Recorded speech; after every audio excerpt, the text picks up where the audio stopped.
নমস্কার বন্ধুরা, আপনারা সবাই কেমন আছেন? আশা করি ভালো আছেন।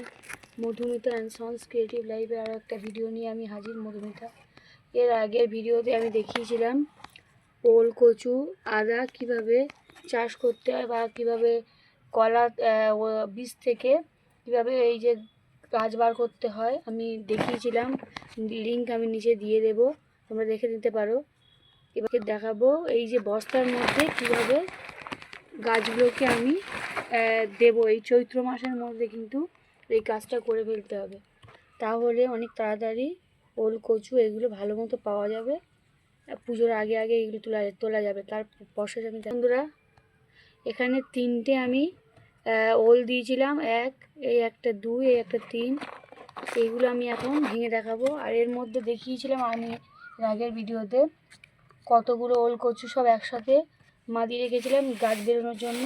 আমি এখন ভেঙে দেখাচ্ছি।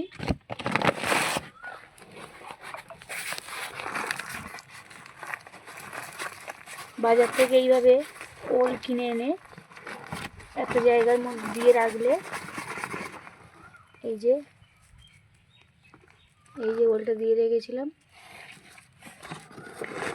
প্রত্যেকটা ওল থেকে কি সুন্দর গাছ বেরিয়েছে।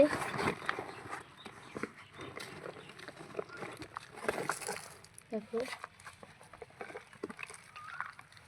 এটায় 2টো বেরিয়েছে।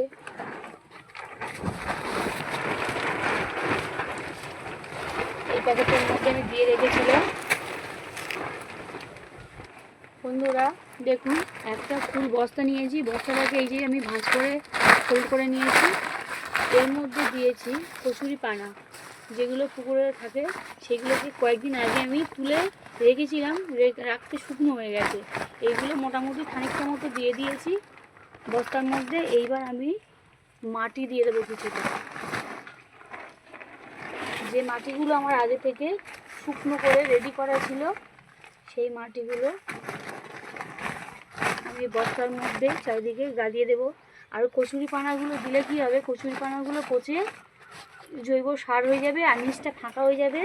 ওল, কচু, আদা যেগুলো দেওয়া হবে সেই ওল, কচু, আদাগুলো ভালো মতো হবে, জায়গা পাবে, নরম জায়গা পেলে ওগুলো ভালো হয়। তাই জন্য ওই কচুরি পানা, সবজির খোসা। বন্ধুরা, এটা হলো ডিএপি আর এটা হলো সুফলা 10-26।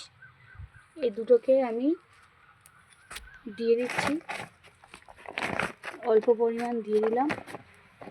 দেওয়ার পরে আরেকটু হালকা করে মাটি দেবো, যাতে ওল, কচুর গায়ে যাই পুঁতবো, আমি এখন ওল কুটবো, ওলের গায়ে যাতে সরাসরি সারটা না লাগে। দেওয়ার পরে আমি দিয়ে দিচ্ছি একটা ওল। দেখো ওলটা কি সুন্দর কলা দিয়েছে, গাছ অলরেডি বেরিয়ে গেছে খুব। আর এদিকে ওলটা শিকড়ও খুব সুন্দর দিয়েছে। একটা বস্তার মধ্যে আমি একটাই দেবো, বেশি দেবো না, একটাই করে দেব। দেখবো যখন আমি এরপরে গাছটা যখন তুলবো সেটাও আমি দেখাবো। এরপরে হালকা করে মাটি চারদিক দিয়ে দিলাম।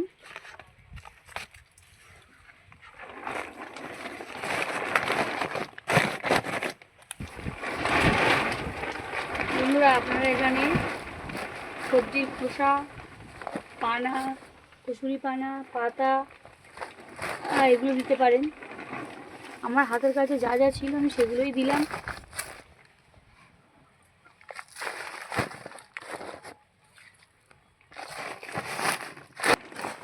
এই যে মোটামুটি হাফ বস্তা ভরে এটাকে আমি একটু ছায়া জায়গায় রাখবো, টানা রোদে রাখবো না, যতদিন না এই গাছটা বেরিয়ে যাচ্ছে আমি এটা ছায়া জায়গায় রাখবো। আর এর পরপর এর আপডেট দিতে থাকবো, গাছটা কত বড় হলো, কেমন হলো, কীভাবে হলো সে সব দেখাবো। আর ওলটা তুলেও আমি দেখাবো, কবে তুলছি সেটাও দেখাবো। আর এখন চৈত্র মাসের 25 তারিখ, আজকে 24-25 তারিখ।